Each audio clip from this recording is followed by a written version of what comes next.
Okay, I want to take a look at number 15 because I want to make sure you guys are all straight on how to do this. So this figure here shows the demand for grape oil, which can be purchased in any quantity and sold at any price. So what is the total consumer surplus if the price per liter is $4? Now, I'm just going to go back. I didn't do this example here in a video, but we had to work out the surplus. Suppose, okay, no, it was here somewhere. Maybe it was a previous one. Yes, up here. What was his surplus here if it was $6? And what we did is we said at a quantity of 1, he would have purchased 9. He would have paid 9. If a quantity of 2, he would have paid $8. At a quantity of 3, he would have paid 7. Here he would have paid 6, and that's what we had to calculate. What was his consumer surplus here at 6? So you took each one of those numbers individually, 9 plus 8 plus 7 plus 6. That total would have cost him $30, but he only spent $6 on each one, which cost him $24.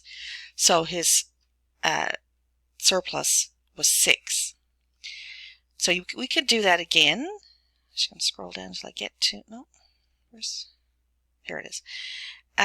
We could do that again, but another way to do this, so we need to get total consumer surplus at $4. So at $4 we go across here. So this is a triangle. This portion right here now forms a triangle. So to find out what this value of this consumer surplus is, the formula, we can take the area of the triangle, which is 1/2, and it's always just 1/2, times, so this side, and it goes from $5 to $4, so that's 1. And the bottom here goes from 0 to 200 here. We can see that's where it intersects right here. So 200. So 1/2 times the height of 1 times the width of 200. And that'll give you 100. And what is the total consumer surplus if the price per liter is $2? So at $2, we go across till we hit the line here, and that's at 600. So it's 1/2 times the height, so from 2 to 5 right here. So 5 take away 2 is 3, so that height is 3.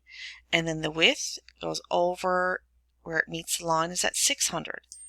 So it's 1/2 times 3 times 600, which gives you 900.